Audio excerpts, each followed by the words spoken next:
Greetings from Toronto. My name is Milmantas. I'm a regulated Canadian immigration consultant, and lately I have been approached more often than not for assistance in responding to procedural fairness letters.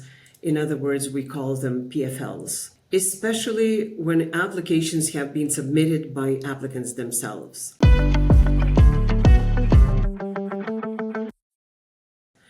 There are several thousands of licensed immigration practitioners, such as consultants, immigration lawyers, and notary publics in Quebec, as well as unauthorized representatives or so-called ghost consultants and applicants themselves submitting their applications. The number of PFLs issued is the result of immigration changes that started in 2024 and continues in 2025, as immigration is reviewing applications with utmost scrutiny. A PFL is not just a request for additional documents. PFL is your last chance to dispel the officer's doubt and provide clarification as an officer suspects that there might be an issue of a material misrepresentation. And I emphasize a material misrepresentation, which means either your application is going to be approved or refused.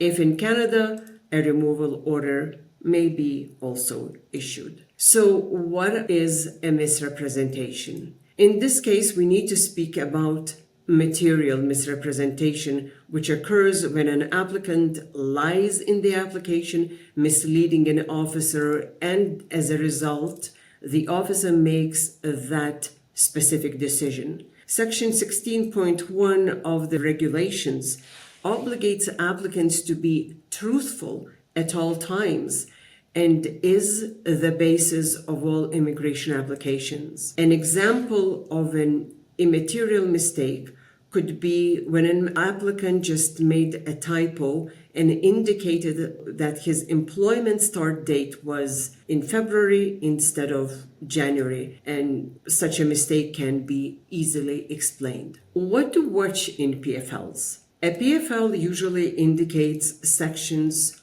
of the Act and regulations, and you need to address the concerns outlined in these sections, and you need to be able to interpret these sections.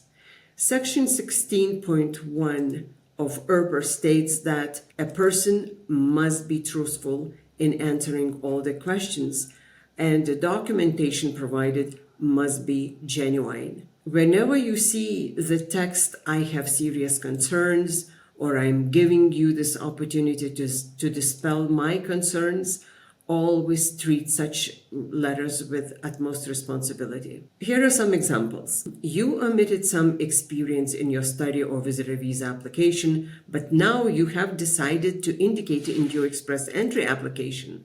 So it is likely that your application might be refused because you originally omitted some information. As a result, if that information had been available to the officer, that officer might have rendered a different decision. Your master's degree in your study permit application was omitted. A fraudulent language test results were provided. Immigration calls employers abroad to verify your employment, and this practice used to be popular many years ago. An immigration officer who speaks the language will call that employer abroad, and thus your immigration file is in the hands of a receptionist who picks up the phone. An immigration officer may call the bank to establish the genuineness of the letter issued by the bank. Any officer may check your social media accounts. Immigration is free to check any information they wish to establish the genuineness of the information or documentation included. They may go to the extent they wish, including the length of company in business, address, website, etc. Another example could be that the officer does not believe that your marriage is genuine. as according to the customs and traditions of your nationality, there should be that big and lavish wedding. Another kind of PFL may be issued due to criminality, drunk driving, medical inadmissibility, safety, and security. As mentioned before, immigration has become very strict regarding the processing of applications, and the times have changed 360 degrees. Immigration is at another extreme. In some cases, the applications are salvageable if a genuine explanation may be provided to rebut the allegation. However, not all the time. Okay, you received a PFL. What is next? If you received a PFL and are confident enough to reply by yourself, please do so. However, it would be wise to retain the services of a licensed immigration practitioner. If you're trying to respond to a PFL by yourself without a professional help, please bear in mind that in most cases, you will need to be able to refer to the sections of the Act and the regulations and be able to explain them. Also, you cannot say that you didn't know or that a travel agent or somebody else did it for you. Your application is absolutely your responsibility. It is as simple as that. Depending on the situation, a PFL may be issued for 7, 10, or 30 days. You may ask for an extension, but it is the discretion of an immigration officer to grant that extension or not. Why responding to a PFL is very important. Responding to a PFL is not just about salvaging your current application.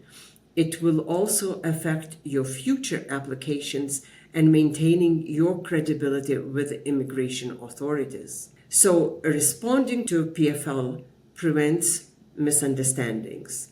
A timely response can clear up any misinterpretation or errors in your application. For instance, if the absence of a document has raised concerns, submitting it promptly can help resolve the issue. It strengthens your case. By providing a well-considered response, you demonstrate transparency and willingness to cooperate with immigration officers, which can enhance your overall application. If you choose not to respond to a PFL, your application will be refused, a 5-year bar will be issued, and you will lose credibility.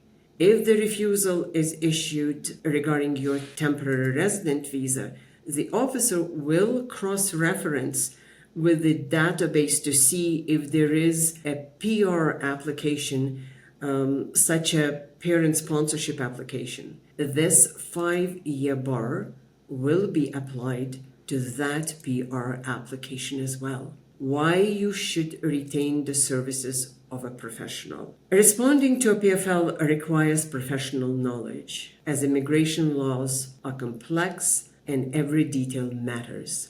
Licensed immigration professionals would be the best to provide assistance in such situations, as they are trained and able to interpret sections of the Act and regulations indicated in the PFL, are able to analyze the concerns as they can identify the most relevant evidence to address the officer's concerns. The regulated representative can advocate on your behalf through an effective response, will be able to address the concerns clearly and persuasively, as they know the structure, the use of precise language to make a compelling reply. They will also communicate directly with the immigration officers, as they know procedural requirements. The professional will be able to prevent further errors, as licensed immigration professionals can avoid mistakes that could further negatively affect your case.